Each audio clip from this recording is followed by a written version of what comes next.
El cielo es azul y mi pañuelo blanco, mi equipo, Millonarios. El fútbol con el alma y con el corazón a Millos. Yo le canto, Millonarios, Millonarios. Mi vida entera y mi alma te daré a Millos. Siempre seré fiel, mis colores siempre han sido el azul y el blanco por siempre. Millonarios, Millonarios, Millonarios. Lo mejor del mundo es ser de Millonarios con todo el corazón. Millos es el mejor, no hay pasión que se compare ni fútbol mejor cuando rueda el balón. Es hora de Millonarios.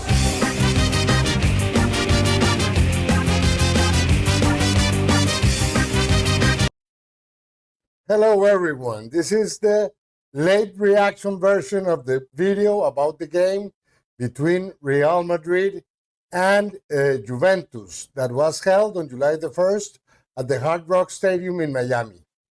Today is the 4th of July. Happy 4th of July to everyone, and I'm making my comments a little bit late. And yet, if you are a Juventus fan like me, you're probably still thinking about what could have been. We spoiled many goal opportunities. The final score, in case you missed it, was Real Madrid 1, Juventus 0.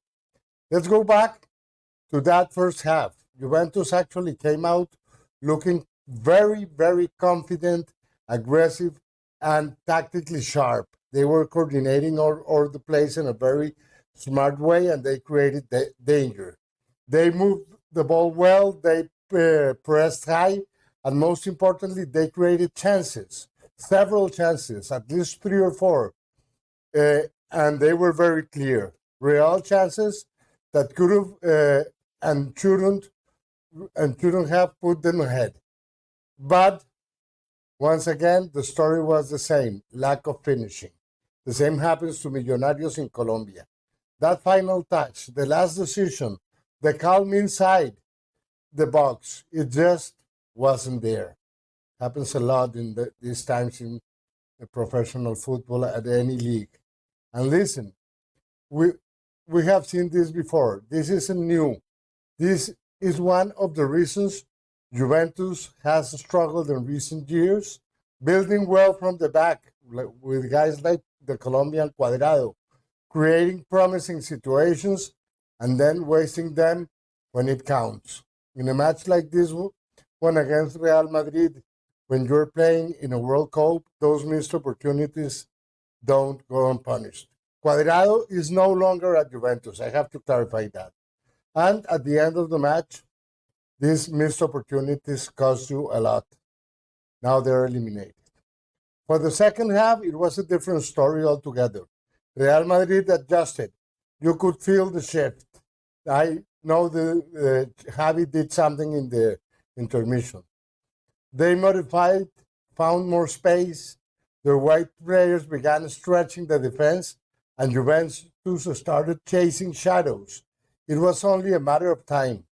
And when Garcia found the net, honestly, it felt fair. It felt deserved. And I was going and supporting Juventus, but I have to be realistic. Juventus looked out of steam, mentally disconnected, and Madrid had all the momentum.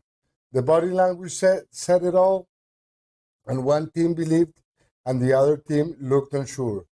And to be honest, it was a little bit painful to watch. Yes, the second half wasn't a very pleasant. I missed the goal because I was chatting with my neighbor, a fellow Colombian at the stadium, but then they played it back. That was nice.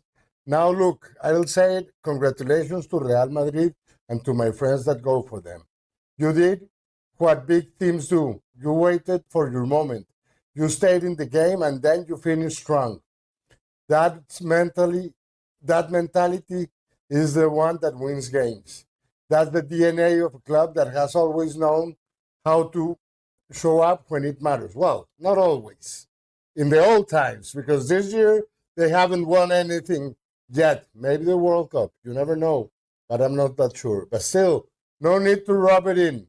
Some of us are still healing here, and we are now supporting PSG to be the new champion of the world. As for Juventus, this was a wake-up call. Yes, it's pre-season match. Yes, the FIFA World Cup is a different kind of tournament, but the messaging is the same. Juventus is not where it needs to be, not yet, but you can tell they're working on it because I saw a lot of improvement from previous games I've seen of this very good Italian team. We can talk about tactics, about lineups, about referees if you want, but the truth is simpler. When you have 5 or 6 chances in the first half and you don't score, you are asking for trouble. And that's what happened.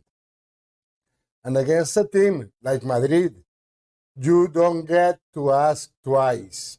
If you don't do it the first time, it's very hard to get a second chance. That being said, there were positives. There was good movement in the midfield, some promising chemistry between players we haven't seen link up much before, and the back line looked solid. Yes, only one chance for Real Madrid in all the game in the early stages. The first 30 minutes, honestly, not bad at all. But football is a 90-minute game, not 30. They did well the first third of the game, but you have to do well the 90 minutes, not just at the beginning. And yes, near the end of the match, Mbappé came on. There was a bit of a buzz. The crowd got loud.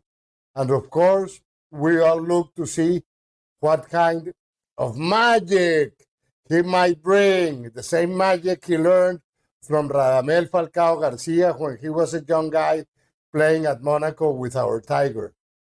But let's be real, he didn't really change the game. A couple of touches, some flashes of speed, but by then the match was already written. It wasn't Madrid's game to close, and they did exactly that. The game was closed in favor of the Spaniards.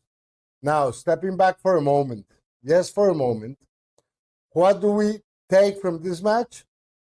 First, it's important to remember that this is a preseason match. It's not where all the teams are 100%. It's not the Champions League final. But games like this set the tone, and it will become a very important competition. I'm sure it will. They show where you are not, where you are, how you compare, and where the gaps still exist. And for Juventus, there are gaps, technical gaps, mental gaps, and maybe even some strategic ones. Don't forget that. Strategy is the most important part of how you planify a soccer game these days. But that doesn't mean we give up hope. These are exactly the types of matches that help you grow. You learn more from losing to a giant than from beating a small team, let's say 4-0 or 10-0, like Bayern did with Auckland in this weird tournament. This game, frustrating as it was, gave Juventus real feedback. Now the question is, what will they do with it? In the next few weeks, we'll see more friendlies, more rotations, more tests, and hopefully we'll see more consistency, not just in the building, but in the final third, because Juventus wants to compete seriously as they had done for many decades. And again, domestically and in Europe, they want to be figuring up like they deserve. That has to change. So here we are on July the 4th. Happy 4th of July to everyone. Still talking about a match played on July 1st, and I think that says something.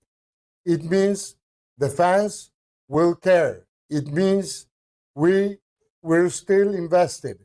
And honestly, that's the beauty of being a football fan like I am, and you well know that. Me and Oliver are always fans.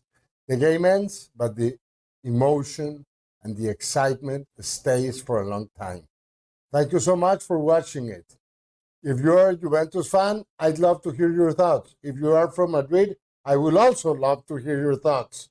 What frustrated you the most? What gave you more hope? And If you are a Madrid fan, well, enjoy the win. You deserve it. Respectfully, you earned it. It was your chance, and you are a promising candidate for this World Cup. But I'm going by Paris Saint-Germain this time. Make sure to subscribe to this channel.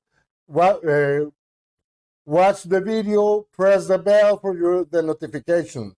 I'll be posting more content soon. Until the Forza Juve always, even on nights like this. And ¡Viva Millonarios! Saludos de Oliver y nos vemos pronto. Gracias. El cielo es azul y mi pañuelo blanco, mi equipo.